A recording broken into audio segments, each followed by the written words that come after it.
আমার স্বামীকে আমি অনেক বিশ্বাস করতাম। এতটাই বিশ্বাস করতাম যে ও যা বলতো তাই সত্যি বলে মেনে নিতাম। কিন্তু আমি আমার স্বামীকে যতটুকু ভালো ভেবেছিলাম সে ততটুকু ভালো ছিল না। একদিন আমার বোনকে আমার শ্বশুর বাড়িতে আমার সাথে রেখেছিলাম। এটা শোনার পর আমার স্বামী অনেক খুশি হয়েছিল। আমার বোনকে আলাদা একটা রুমে থাকতে দিয়েছিলাম। একদিন রাতে দেখলাম আমার পাশে আমার স্বামী নেই। আমি ভাবলাম এত রাতে আমার স্বামী কোথায় গেল। আমার মনে হয়েছিল মনে হয় বাথরুমে গেছে। আমি বাথরুমে গিয়ে দেখলাম আমার স্বামী নেই। তারপর আমি আমার বোনের রুমের দরজাটা খুলতেই যা দেখলাম তাতে আমি অজ্ঞান হয়ে পড়েছিলাম। আমার নাম সীমা আক্তার শানু। বিয়ের পরে সব সময় আমার স্বামী কিছু না কিছু বাহানা করে আমার বোনের সঙ্গে দেখা করতে যেত এবং সবসময় বলতো আমার বোন নাকি কোনো অসুবিধায় পড়েছে তাই সে আমার বোনকে সাহায্য করতে যাচ্ছে। আমি তো দেখতে ভীষণ সুন্দরী ছিলাম এবং আমার বোন খুবই কুৎসিত ছিল দেখতে। আমার বোনের গায়ের রং খুব কালো ছিল। তা সত্ত্বেও জানি না কেন আমার স্বামী তার আগে পিছনে ঘুরে বেড়াত। এমনকি আমার স্বামী তো লুকিয়ে আমার বোনের সঙ্গে বিভিন্ন জায়গায় দেখা করতে যেত। তাই আমার ধীরে ধীরে আমার স্বামীর উপর সন্দেহ হতে শুরু হয়েছিল। এমন নয় যে আমার স্বামী আমাকে ভালোবাসত না। আমার স্বামী ভীষণ ভালোবাসত। সে আমার অনেক খেয়াল রাখত। কিন্তু তারপরেও জানি না কেন ধীরে ধীরে আমার স্বামীর ব্যবহার দেখে তার উপরে আমার সন্দেহ শুরু হয়েছিল। এমনকি সে সবসময় আমার থেকে দূরে সরে গিয়ে লুকিয়ে আমার বোনের সঙ্গে ফোনে কথা বলত। একদিন যখন আমার স্বামীর উপর সন্দেহ হয়েছিল, মাঝে মাঝে দেখতাম তারা হোটেলে গিয়ে বিভিন্ন খাবার খেত আর বাড়িতে ফিরত না। তখন আমি না পেরে লুকিয়ে সেই হোটেলে গিয়েছিলাম, যে হোটেলে আমার স্বামী আমার বোনের সঙ্গে দেখা করতে গিয়েছিলেন। তারপর সেখানে যখন লুকিয়ে তাদের রুমটা খুলে ভিতরে দৃশ্যটা দেখলাম, তখন আমার কলিজা কেঁপে উঠেছিল। তাদেরকে ওই অবস্থায় দেখে আমি সেখানে অজ্ঞান হয়ে পড়ে গিয়েছিলাম। আসলে বিয়ের পর যখনই আমার স্বামীর কোনো ফোন বা যখনই স্বামী আমার থেকে দূরে সরে গিয়ে ফোনে কথা বলতো, সে যখন ফোন নিয়ে আমার থেকে দূরে সরে গিয়ে কথা বলতো তখন তার উপরে আমার খুব সন্দেহ হতো। কিন্তু সে যখন আমার খেয়াল রাখত, যত্ন করত, তখন আমার মনের সন্দেহ দূর হয়ে যেত। জানি না সে কি কারণে আমার সামনে ফোনে কথা বলতো না। জানি না সে এমন কার সঙ্গে ফোনে কথা বলতো যে আমার থেকে দূরে সরে গিয়ে কথা বলতো। আমার স্বামী একটা কোম্পানিতে কাজ করত। আমরা 4 ভাইবোন ছিলাম। আমার বিয়ের 2 বছর আগে আমার ভাই আর বিয়ে হয়েছিল। কিন্তু আমাদের যেটা আসল বাড়ি ছিল, আমার ভাইয়া ও বৌদি সেখানে থাকে না। তারা শহরের একটা ভাড়ার ফ্ল্যাটে থাকে, কারণ আমার ভাইয়া সেখানে চাকরি করে। ছোটবেলাতেই আমরা নিজের বাবাকে হারিয়েছি এবং মা আমাদের 4 ভাইবোনের খুব আদর যত্ন সহকারে বড় করেছেন। আমাদের কোনো কিছু অসুবিধা হতে দেয়নি। আমার বাবা একজন স্কুল শিক্ষক ছিলেন, কিন্তু আমার মা খুব ধনী জমিদার পরিবারের মেয়ে ছিলেন। আমার মায়ের অনেক জমি জায়গা ছিল, তাই বাবা মারা যাওয়ার পরেও আমাদের কোনো টাকা পয়সার অভাব হয়নি, বা নিজের জমি জায়গা বিক্রি করে আমাদের 4 ভাইবোনের পড়াশোনা করিয়েছেন। ভাইবোনদের মধ্যে আমি মাঝে ছিলাম। আমার ভাই আর পরে আমি এবং আমার পরে আমার বোন আমার থেকে বয়সে 2 বছরের ছোট। আমার বোনের নাম কি হচ্ছে না, ও আমার মধ্যে খুব ভালো ছিল। ছোটবেলায় সে নিজের কালো রং নিয়ে খুবই আফসোস করতে, কিন্তু বয়স বাড়ার সঙ্গে সঙ্গে তার ট্যালেন্ট হতে থাকে। তারপর সে আর নিজের কালো রং রূপ নিয়ে আফসোস করত না, কারণ সে বুঝে গিয়েছিল আল্লাহ তাকে রূপ দেয়নি, কিন্তু গুণে দিয়েছে ভরপুর। তাই সে যেমন ছিল সে তাতে সন্তুষ্ট ছিল। ছোটবেলা থেকে আমি একটু সহজ সরল স্বভাবের মেয়ে ছিলাম এবং আমার বোন একটু ছোট স্বভাবের ছিল। পড়াশোনা কমপ্লিট করার পরে আমার যখন বিয়ের বয়স হল, তখন ভাইয়া ও মা আমার বিয়ের জন্য একটা ভালো পাত্র দেখে আমার বিয়ে দিয়ে দেয়। আমার শ্বশুর বাড়ি আমার বাবার বাড়ি থেকে প্রায় 1 ঘন্টার দূরত্বে ছিল। আমার জন্য পাত্র খোঁজার আগেই ভাইয়া আমাকে বলেছিল, তোর আশেপাশে দিয়ে দেব, যাতে কোনো কিছুর অসুবিধা হলে আমি ও মা তোর সঙ্গে খুব সহজে দেখা করতে পারি। কারণ আমার বাড়ির লোক খুব ভালোভাবেই জানো যে আমি খুব সহজ সরল স্বভাবের, তাই তারা আমাকে নিজের আশপাশে রাখতে চেয়েছিল। তারপর আমার জন্য যখন বিয়ের পাত্র দেখা শুরু করেছি, তখন প্রথমে যে সম্বন্ধ এসেছিল তারা আমাকে পছন্দ করেছে, কিন্তু আমার ভাইয়া এই বিয়ের সমস্তটা বাতিল করে দিয়েছিল, কারণ ছেলেটার বয়স নাকি আমার থেকে অনেক বেশি ছিল। তাই ভাইয়া বলেছিল অত বয়স্ক ছেলের সঙ্গে বিয়ে দেওয়া ঠিক হবে না। তাই ভাইয়ের পরিচিত একজন বন্ধু সাজিদ নামের একটা ছেলের পরিচয় দিয়েছিল, এবং সাজিদের ফ্যামিলি খুব ভালো ছিল। তারপর সাজিদের সঙ্গে আমার বিয়ের কথাবার্তা চলে। সাজিদের আগে আমাকে আরও ২০ জন পাত্র দেখতে এসেছিল। এবং তারা সবাই আমাকে পছন্দ করেছিলেন, কারণ আমি সহজ সরল স্বভাবের হলেও দেখতে ভীষণ সুন্দরী ছিলাম। কিন্তু আমার ভাইয়া অনেকগুলো কারণের জন্য সেই সব অন্ধগুলোকে বাতিল করে দিয়েছিল। কারণ তাদের মধ্যে কারো হয়তো বয়সে আমার চাইতে অনেক বেশি, কারো হয়তো ফ্যামিলি ভালো নয়, এই সব কারণের জন্য ভাইয়া অনেক সম্বন্ধ বাতিল করে দিয়েছিল। কিন্তু তারপরে সাজিদের ব্যাপারে যখন খোঁজখবর নেয় তখন ভাই আর খুব পছন্দ হয়, এবং আমার মায়ের তো ভাইয়ের উপরে খুব ভরসা ছিল যে ভাইয়া নিশ্চয়ই একটা ভালো পাত্র দেখে আমার বিয়ে দেবে। প্রথম দিনের মা ও বাবা এবং তার ছোট বোন আমাদের বাড়িতে এসেছিল, এবং তারা এটা ভেবে এসেছিল যে আমাকে যদি তারা পছন্দ করে তাহলে একটা স্বর্ণের ঋণ দেবে, এবং আমাকে দেখতে এসে তারা প্রথম দিন আমাকে একটা স্বর্ণের আংটি পরিয়ে দিয়েছিল, এবং প্রথম দিন দেখতে এসে আমাদের বিয়েটা পাকা হয়ে গিয়েছিল। শুধু তাই নয়, আমাকে দেখতে আসার আগেই সাজিদ আমার ফ্যামিলির ব্যাপারে খোঁজখবর নিয়েছিল, এবং সাজি যখন আমাদের পরিবারের খুব নাম শুনেছে তখন তারা প্রথম থেকেই তৈরি হয়ে এসেছিল। তারপর বিয়ে হয়ে আমি যখন শ্বশুর বাড়ি এলাম তখন দেখলাম সত্যি আমার শ্বশুর শাশুড়ি এবং স্বামীর ব্যবহার ভীষণ ভালো ছিল, কারণ আমার যেহেতু বাড়ি থেকে দেখাশোনা করে বিয়ে হয়েছিল তাই আমার কোনো আইডিয়াই ছিল না যে আমার শ্বশুরবাড়ির লোকজনেরা কেমন হবে। এদিকে আমি যখন বিয়ে হয়ে শ্বশুরবাড়ি চলে এসেছিলাম তখন আমার বোন সারাদিন বারবার আমাকে কল করত এবং এটাই বলতো যে বন্ধুর শ্বশুরবাড়ি চলে যাওয়ার পরে আমি একদম একা হয়ে গেছি রে, আর না তোকে ছাড়া বাড়িতে মন ভাল লাগে না। আসলে আমি ভাবতাম আমার বোন তার মনের সব কথা হয়তো আমাকে বলে, কিন্তু এটাই আমার মনের সব থেকে স্বামীর ভুল ধারণা ছিল। এদিকে বিয়ের পর স্বামীর সঙ্গে যখনই আমি বাবার বাড়ি যেতাম আমার বোন সারাদিন আমার স্বামীর সঙ্গে গল্পতে লেগে থাকত।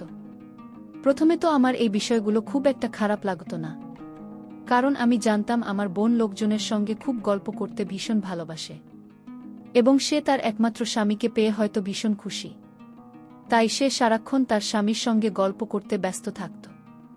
কিন্তু ধীরে ধীরে এই বিষয়গুলো আমার খুব খারাপ লাগতে শুরু হয়। এভাবে আমার বিয়ে হতে প্রায় ৩ মাস হয়ে গিয়েছিল এবং আমার বিবাহিত জীবন ভীষণ ভালো কাটছিল। তারপর শ্বশুরবাড়িতে একদিন আমরা সবাই মিলে সকালের জল খাবার খাচ্ছিলাম। ঠিক ওই সময় আমার স্বামীর মোবাইল বেজে উঠল। তখন সে নিজের মোবাইলে কলটা কেটে দিল। এভাবে প্রায় কলটাকে যখন কেটে দিল তখন আমি জিজ্ঞেস করলাম, তুমি বারবার কলটা কেটে দিচ্ছ কেন? তোমাকে ফোন করেছে? আমি কথা বলে না কেন? স্বামী তখন আমার মুখের দিকে তাকিয়ে অনেক বেশি ঘাবড়ে গিয়ে বলল, আমার ক্লায়েন্টের ফোন আসছে, আমি একটু বাইরে গিয়ে কথা বলে আসি। তারপর আমার স্বামী মোবাইল নিয়ে বাইরে চলে গিয়েছিল। সেদিনের পর থেকে যখনই আমার স্বামীর মোবাইলে ফোন আসত তখন সে অনেক বেশি ঘাবড়ে যেত এবং মোবাইল নিয়ে বাইরে চলে যেত। আর আমি যখনই জিজ্ঞেস করতাম তোমাকে কে ফোন করেছে, তখন সে আমাকে একটা কথাই বলতো, সে তার একটা ক্লায়েন্টের নাকি ফোন করেছে। এদিকে যত দিন যাচ্ছিল সংসারের প্রতি আমার আরও টান বেড়েই চলছিল। আমার শাশুড়ি তোমার মতো করে আমাকে ভালোবাসত, সে কখনো আমার কোনো কাজের ত্রুটি বের করতে পারবে না। এমনকি আমার রান্নাবান্না খুব একটা ভালো না বলে উনি আমাকে কিছু বলতেন না। শাশুড়ির শুধু আমাকে একটাই কথা বলতেন, ধীরে ধীরে তুমি তো সব কিছু শিখে যাবে। উনি যেহেতু অসুস্থ ছিলেন তাই আমার কাছে সে রকমভাবে সাহায্য করতে পারতেন না। এমনকি আমি ওনাকে নিজে থেকেই বলেছিলাম যে আপনাকে কোনো কাজে সাহায্য করতে হবে না, আপনি নিজের শরীর স্বাস্থ্যের খেয়াল রাখবেন, বাড়ির সমস্ত কাজকর্ম আমি দেখে নেব। এদিকে প্রায় যত দিন যাচ্ছিল আমার স্বামীর ব্যবহারের উপর আমার সন্দেহ হতে শুরু হয়েছিল, কারণ সে রাতের বেলাতেও ফোন নিয়ে ঘর থেকে বাইরে বেরিয়ে যেত এবং আমি যখন জিজ্ঞেস করতাম সে বলতো আমার ক্লায়েন্টের ফোন আসে। এমনকি একদিন রাতে খাবার খাওয়ার পরে স্বামীর মোবাইল রিং হল এবং সে তাড়াতাড়ি মোবাইলটা নিয়ে আমাদের ঘরের ভিতরে ঢুকে বলল।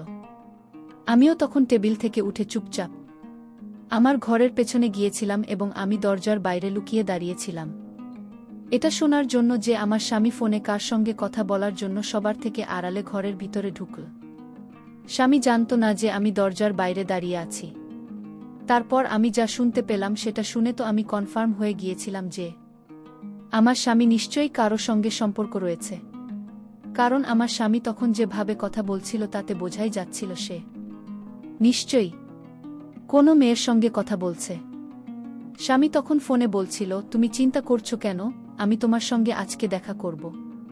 তাহলে সব কিছু হয়ে যাবে। আমি তোমার কিছু হতে দেব না। আমি থাকতে তোমার কিছু হবে না বলে কথাবার্তা শুনে আমি বুঝে গিয়েছিলাম তার কারো সঙ্গে সম্পর্ক আছে। এদিকে স্বামী জানতে পারেনি যে আমি লুকিয়ে তার সব কথা শুনেছি। আমার স্বামী বলেছিল তার সঙ্গে নাকি হোটেলে খাবার খেতে যাবে, এবং যে হোটেলের নাম বলেছিল সেই হোটেলটার নাম আমি মনে রেখেছিলাম, কারণ ওই হোটেলটা আমাদের বাড়ি থেকে 7 মিনিটের দূরত্বে ছিল, এবং আমি ভেবে নিয়েছিলাম স্বামী এখন বাড়ি থেকে বেরোবে। তখন আমি লুকিয়ে স্বামীর পিছনে পিছনে যাব।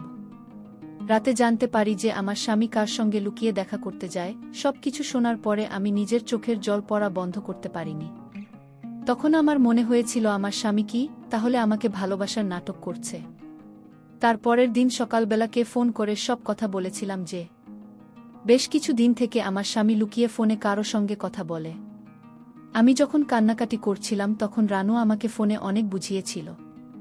এমনকি সে আমার কান্না শুনে থাকতে না পেরে সেদিন বিকেলবেলা আমার সঙ্গে দেখা করতে এসেছি। আসলে শ্বশুরবাড়িতে তখনও এই কথাগুলো কেউ জানত না। আমি শুধু নিজের বোনকে বলেছিলাম, প্রথমে তো মনে হয়েছিল পরে এরকম ব্যবহারের কথা সবাইকে বলে দেব, কিন্তু আমাকে রানু বারণ করেছিল। সে আমাকে বলেছিল এইভাবে নিজের চোখে কোনো কিছু না দেখে শুধুমাত্র কানে শুনে উত্তর স্বামীর উপর সন্দেহ করা ঠিক নয়। স্বামী তোকে অনেক ভালোবাসে, তারপরে তুই কেন স্বামীকে সন্দেহ করিস? আমি তখন রানুকে স্বামীর ব্যাপারে এবং তার ব্যবহারের ব্যাপারে সব কিছু বলেছিলাম যে সে অর্ধেক রাতে ফোন নিয়ে ঘর থেকে চোরের মতো লুকিয়ে বাইরে বেরিয়ে যায়। তারপরেও জানি না কেন আমার বোন আমাকে বারবার একটাই কথা বলেছিল, তুই শুধু স্বামীকে সন্দেহ করছিস। তারপর আমার কথা শুনে বোন বলেছিল, ঠিক আছে, তো যখন স্বামীর উপর সন্দেহ হচ্ছে তাহলে কালকে আমিও তোর সঙ্গে যাব, এটা দেখার জন্য যে স্বামী লুকিয়ে তার সঙ্গে দেখা করে কিনা। তারপর সেদিন আমার স্বামী যখন সকালে খাওয়া দাওয়া সেরে বাড়ির বাইরে বেরিয়েছিল, তখন আমি শাশুড়িকে বলেছিলাম বাজারে যাচ্ছি, এবং আমার সঙ্গে যেহেতু বোন ছিল, আমার শাশুড়ি আমার বাইরে যাওয়া নিয়ে কিছু বলেননি। আমার শাশুড়ি ভালো মনের মানুষ ছিলেন, কিন্তু বাড়ির বুথের বাইরে যাওয়া খুব একটা পছন্দ করতেন না। কিন্তু সেদিন যেহেতু আমার বোন আমার সঙ্গে ছিল, তাই আমার শাশুড়ি কিছু বলেনি। তখন আমি কিছু লুকিয়ে সেই হোটেলে গিয়েছিলাম, যে হোটেলে আমার স্বামী মেয়েটির সঙ্গে দেখা করার কথা বলেছিল। তারপর হোটেলে গিয়ে যা দেখলাম তাতে আমার দম বন্ধ হয়ে যাবার অবস্থা হচ্ছিল, কারণ আমি যা সন্দেহ করেছিলাম সেটাই হয়েছিল। হোটেলে একটা টেবিলে আমার স্বামী একটা মেয়ের সঙ্গে বসে অনেকক্ষণ ধরে কথা বলে যাচ্ছিল। আমি অবস্থায় নিজের কষ্ট ও কান্না চেপে ধরে রাখতে পারিনি, তাই আমি নিজের বোনকে ধরে কাঁদতে শুরু করে দিয়েছিলাম। আমি বোনকে বলেছিলাম, দেখেছিস তো, আমি তোকে বলেছিলাম না তোর স্বামী কোনো অন্য মেয়ের প্রেমে পড়ে গেছে। ঠিক ওই সময় আরও একটি বিষয় লক্ষ্য করেছিলাম, রুমের লাইটটা বন্ধ হয়ে গেল। আমিও তো কিছুই বুঝতে পারছিলাম না এই ব্যাপারটা কি। রুমে শুধু ডিম লাইট জ্বলছিল। ডিম লাইটের আলোয় আমি দেখলাম যে মেয়েটিকে দেখতে পেলাম সে একটি অন্য মেয়ে অন্য একটি ছেলের সাথে গল্প করছে, আর আমার স্বামীর বন্ধু ছিল ছেলেটি। আমার স্বামীর বন্ধুকে সাহস দেওয়ার জন্য এখানে আসত, কারণ আমার স্বামীর বন্ধু কোনো মেয়ের সাথে কথা বললে ভয় করত, আর তাই যদি তার পাশে থাকে তাহলে সাহস বেড়ে যায়। আমার বোন তখন বলল, তুই আর কখনো তোর স্বামীকে সন্দেহ করবে না। ওই সময় সবকিছু নিজের চোখে দেখার পরে আমার নিজের উপর খুব লজ্জা হচ্ছিল, কারণ সত্যি আমি শুধু শুধু স্বামীর উপর সন্দেহ করছিলাম। তারপর আমি আর রানু সব কিছু দেখার পরে বাড়ি ফিরে চলে এসেছিলাম। বাড়ি আসার পরে আমি ওকে বলেছিলাম, আজ তুই আমার সঙ্গে না থাকলে আমি আমার স্বামীকে ভুল ভাবতাম, তাই তুই কিছু দিন আমার সঙ্গে এই বাড়িতেই থাক, তাহলে আমার ভাল লাগবে। আমি আমার বোনকে কিছুদিন থাকতে বলেছিলাম, এবং সে থাকতে রাজি হয়েছিল। আমাদের রুমের পাশে একটা ছোট ঘর খালি ছিল, ওই ঘরে থাকতে দিয়েছিলাম। সেদিন রাতের বেলা খাওয়া দাওয়ার পরে আমরা যে যার ঘরে চলে এসেছিলাম। আমার বোন এই বাড়িতে কিছুদিন থাকবে, এটা শুনে আমার স্বামী খুব খুশি হয়েছিল। প্রত্যেক দিন আমার স্বামী আমার রুমে থাকত। সেদিন রাতের বেলা জানি না কখন গল্প করতে করতে আমরা দুজনে ঘুমিয়ে পড়েছিলাম। তারপর হঠাৎ করে রাত্রি প্রায় 3টার সময় যখন আমার ঘুম ভাঙে, তখন দেখলাম স্বামী আমার পাশে ছিল না। আমি ভেবেছিলাম সে হয়তো বাথরুমে আছে, কিন্তু আমি যখন বাথরুমের দিকে তাকালাম তখন বাথরুমের দরজা খোলাই ছিল। তার মানে আমার স্বামী বাথরুমে ছিল না। আসলে আমাদের একটাই বাথরুম ছিল, তাই রাতের বেলা ঘর থেকে বাইরে যাওয়ার কোনো দরকার ছিল না। কিন্তু আমি যখন রুমের মেন দরজার দিকে তাকালাম, তখন রুমের দরজার লক খোলা ছিল। তার মানে আমার স্বামী ঘরের বাইরে ছিল। কিন্তু স্বামীর ফোনটা তো টেবিলে রাখা ছিল। আমি থাকতে না পেরে যখন আস্তে করে ঘর থেকে বেরোলাম, তখন পাশের ঘর থেকে মনে হলো আমার স্বামীর গলার আওয়াজ পাচ্ছি। কিন্তু আমার স্বামী রাত্রি ৩টার সময় আমার বোনের ঘরে কি করছিল না পেরে আমি তখন আস্তে করে বোনের ঘরের দিকে এগোচ্ছিলাম। তারপর আমি যখন বোনের ঘরের দরজাটা খুলেছিলাম, তখন দেখলাম আমার বোন আর আমার স্বামী তারা বসে গল্প করছে। তাদেরকে দেখে মনে হয়েছিল তারা খুব ঘনিষ্ঠ। তারা দুজন আমায় দেখে চমকে গিয়েছিল। আমি তাদের এই দৃশ্য দেখে আমি অজ্ঞান হয়ে গিয়েছিলাম। তারা দুজন তখন আমায় হাসপাতালে ভর্তি করে দেয়। ২৪ ঘন্টা পর আমার জ্ঞান ফিরল। আমি আমার স্বামীকে ডিভোর্স দিয়ে দিলাম। আর আমার বোনকে বলেছিলাম আমার সাথে প্রতারণা করাটা তো ঠিক হয়নি। যাই হোক, আমি তোমায় অনেক ভালোবাসি, আর তাই আমি তোমার কাছে আমার স্বামীকে রেখে গেলাম। তুমি সুখে থেকো, আমি দোয়া করি। প্রিয় বন্ধুরা, গল্পটি ভালো লাগলে অবশ্যই কমেন্ট করে জানাবেন। আর নিয়মিত এমন আলাদা স্বাদের গল্প শুনতে ভিডিওটিতে লাইক এবং চ্যানেলটিকে সাবস্ক্রাইব করে সাথেই থাকুন। আর হ্যাঁ, নোটিফিকেশন বেলটি অল করে রাখবেন, যাতে পরবর্তী গল্প সবার প্রথমে আপনাদের কাছে পৌঁছে যায়। ধন্যবাদ বন্ধুরা, ধন্যবাদ সবাইকে।